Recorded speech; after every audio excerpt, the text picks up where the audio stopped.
Okay, so we are going to start the cognitive approach. We're going to start with one of the theories of memory, the multistore model, which was proposed by Atkinson and Schifrin. So, for your exam, you will need to be able to describe and evaluate the multistore model of memory. Skip that. Okay, so a brief description of the multistore model, which I will outline now, and then you can have a read of the textbooks to get some further information about the multi-store model. So the main principles of this model are there are three types of information storage in our memory. Firstly, we've got sensory register. Secondly, you've got short-term memory or STM. And thirdly, we have long-term memory, LTM. So briefly I'm going to outline these three stores of information, and in the next few slides we'll go into a little bit more detail about these information stores. So firstly, information enters the sensory register. So initially information is stored for a fraction of a second in the sensory register. The sensory register, then the information from the sensory will go into the short-term memory, and this lasts a couple of seconds. Then information will transfer to the long-term memory, and that information obviously lasts forever or infinite capacity. The main things that you need to understand about this model are that new incoming information. So for example, when we are learning a new piece of information, it enters our sensory register. After that, it goes into the short-term memory and then into the long-term memory. So it's almost like information is flowing through the three stores of information. So let's go into a bit more information, into a bit more detail about the sensory register. So the sensory register is the first storage information. So we experience our world through the five senses. So obviously we learn through visual, acoustic and touch. So in the sensory register, the information is held for a fraction of a second, so basically less than a second. And only a small amount of information will pass on to the sensory register because the information is not always given enough attention. So if we pay attention to the information, it will pass into our memory. And if we don't pay attention, then the information will be lost from our memory. Okay, so the main really part with the sensory register is that information must be given attention or paid attention to. Secondly is a short-term memory storage. So information which is giving enough attention in the sensory register will then pass on to the short-term storage. Now the STM holds information for a little bit longer than the sensory register, so about 15 to 30 seconds. And information in the short-term memory is mostly encoded auditory and visual form. So what we see and what we hear is what we remember the most in short-term memory. In 1956, a psychologist called Miller proposed that our short-term memory holds approximately 7 pieces of information. So if we are given a list of words to remember, we will most likely remember only about 7, which are called the magic number 7, plus or minus 2. In other words, between 5 and 8 items in our short-term memory. The information in short-term memory must be rehearsed. In other words, we must go over it repeatedly, otherwise it will be forgotten. Hence why repetition is always encouraged when you are revising. So the more times you go over a piece of information, the more likelihood there is of that information being transferred to your long-term memory. So going on to the long-term memory then. is rehearsal of information, as I was just saying, at short-term memory will result in the information being transferred to LTM or long-term memory. Now, the duration of long-term memory is unlimited and the capacity is infinite, because there is no evidence suggesting that our memories could ever be too full, that we couldn't remember any more information. So long-term memory, infinite capacity, unlimited. A study in 1975 by Barik found that 50 years later, participants accurately still recalled their schoolmates. Okay, so they obviously recalled their names pretty accurately 50 years later. So again, this just suggests that our long-term memory doesn't really deteriorate unless there is obviously a memory impairment such as dementia.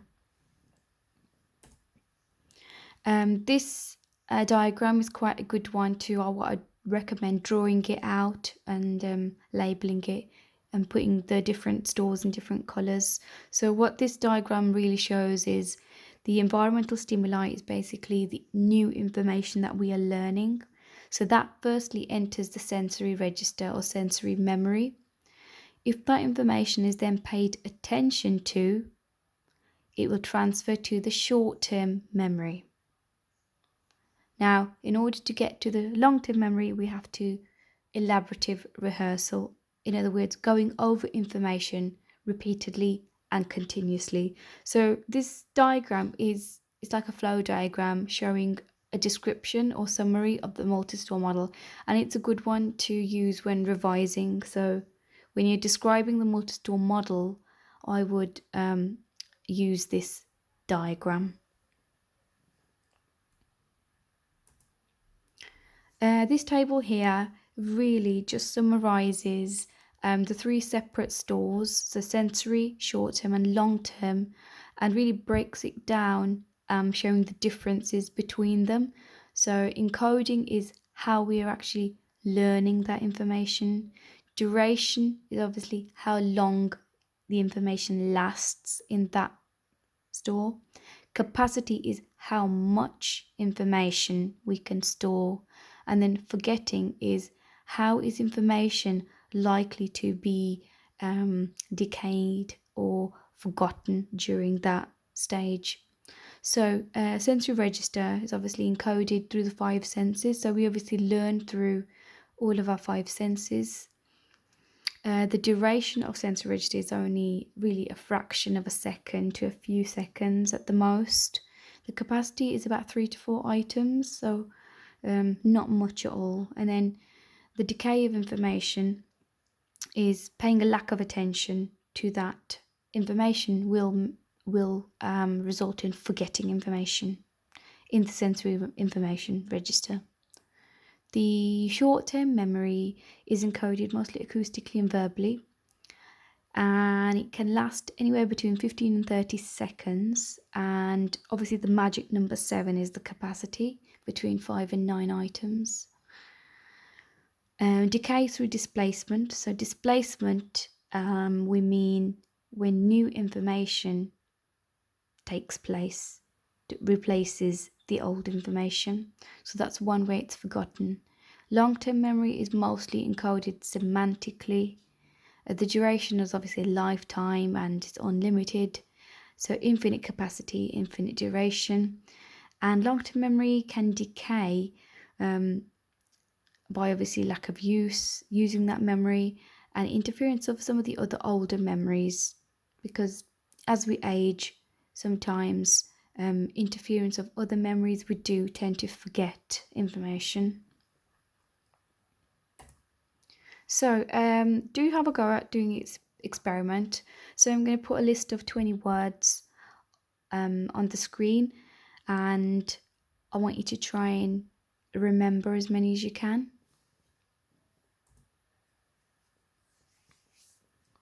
Tree, light switch, stool, car, glove, gun, dice, skates, cat, bowling ball, goalpost, eggs, witch, ring, paycheck, candy, magazine, boating booth, golf club and cigarettes.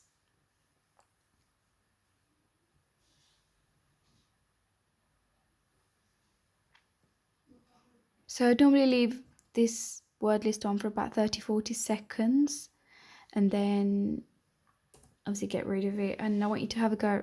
Obviously you can pause the video and write down as many of the words that you can remember.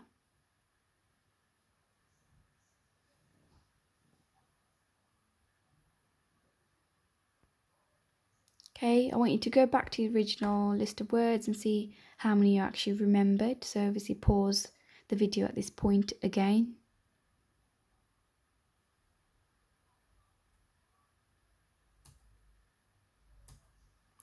Okay, so what I want you to really pay attention to is obviously, firstly, how many words did you get correct? According to Miller, you should have remembered around about 7 as an average number. If you remembered more, well done, you've got a really good memory. If you remembered less, not to worry, okay? The serial position effect was something proposed by Glanzer and Kunitz in 1966, and this demonstrates something called the primacy recency effect. In other words, you can see on the graph we've got a curve or a U shape. So what this is basically symbolizing is the number of words that we recall.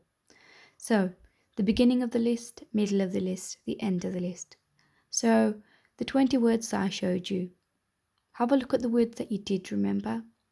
So most likely you would have remembered some of the ones at the start, like tree, light switch, stool, car. There is, however, a dip in the middle list of words. So have a look at some of the lists that you've got and have you remembered many of the middle words? Probably less likely. And then obviously the most recent words, probably like voting booth and golf clubs and cigarettes, recency. In other words, we remember the words at the start of the list, the primacy, and the end of the list, recency. So what happens to the middle set of words? Why is it that we tend to forget those words? So what happens is when the new words come in, so at the start of the list, we get a chance to rehearse those information. Yeah, those words over tree, light switch, stool, stool. So we're repeating them constantly in our head. As more and more words come in, our memory becomes full because it's only our sensory memory. Remember, so the capacity obviously of sensory memory is only about 3-4 items. If you remember previously, we talked about.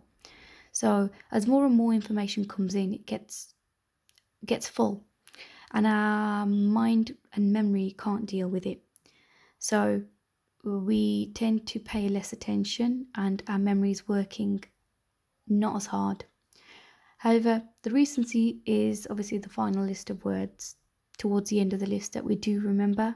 So what this is really showing is that there are separate stores of information, so primacy and recency. In cognitive psychology, there are many different cases which show evidence of different stores of information, the fact that there are different types of memory. And one of the most famous cases is that of Henry Molaison, or HM. So HM was a 27-year-old man who underwent brain surgery as he suffered from epilepsy.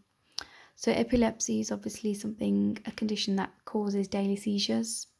So what they did was the surgeons removed a part of the brain called the hippocampus, as they thought this would get rid of the seizures, the epilepsy.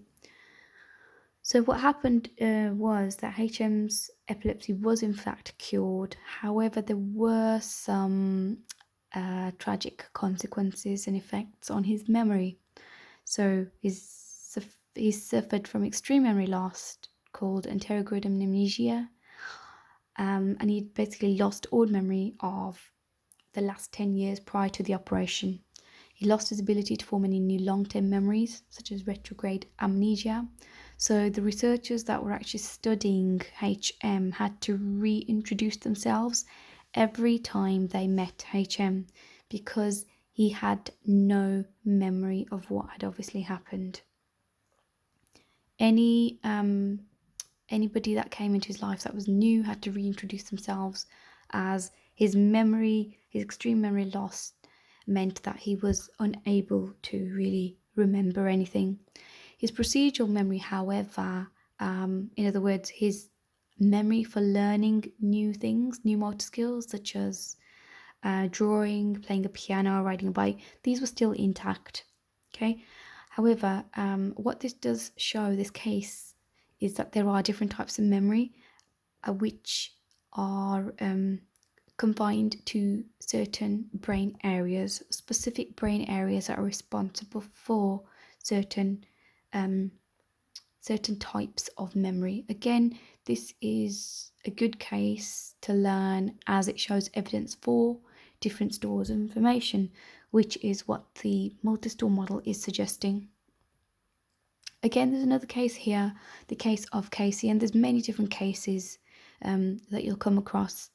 And again, this is another one, a good one to learn is psychologist Tolvin carried out a case study of Casey or Kent Cochrane, who suffered brain damage in a motor accident.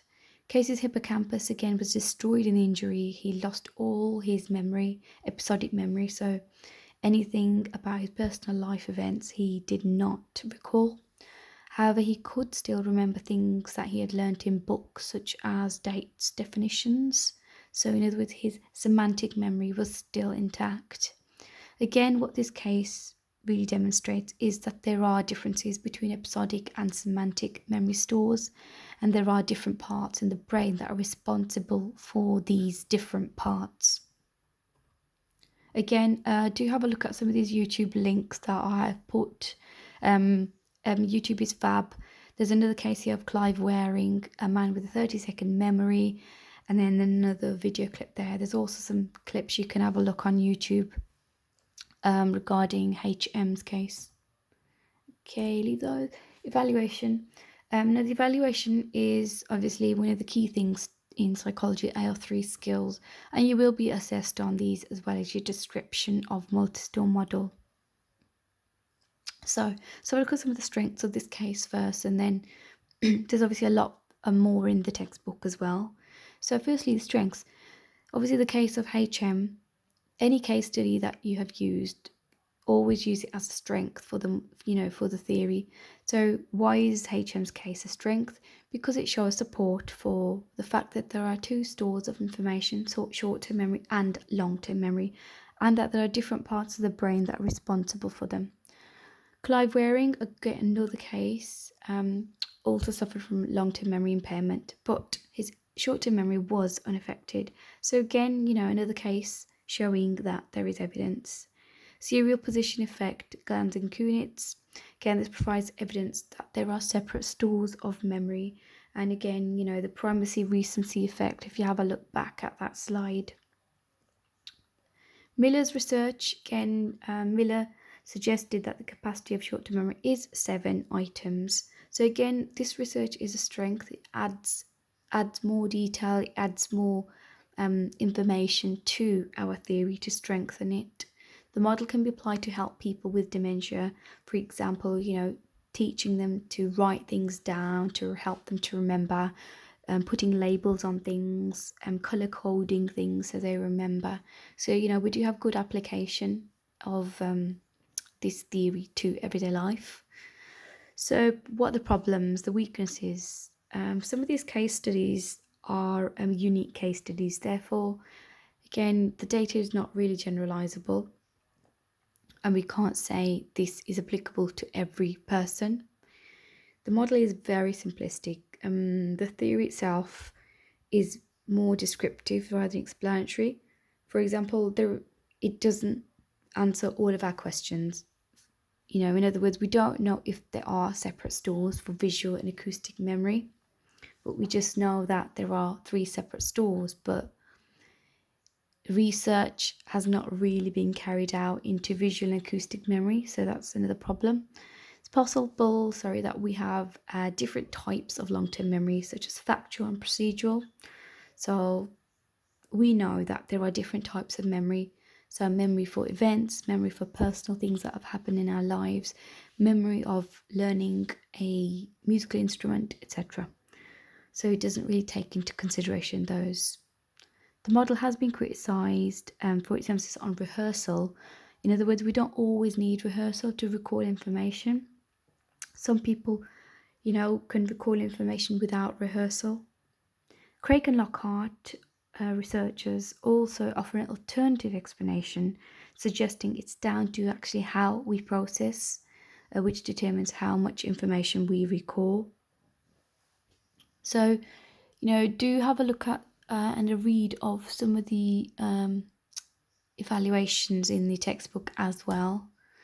Assessment. The PLC2 is the one, obviously, to assess you on the multi-store model memory. The question is, evaluate Atkinson and Schifrin's multi-store model as an explanation of human memory. Now, a question like this is 8 marks. However, there are AL1 and AL3 marks.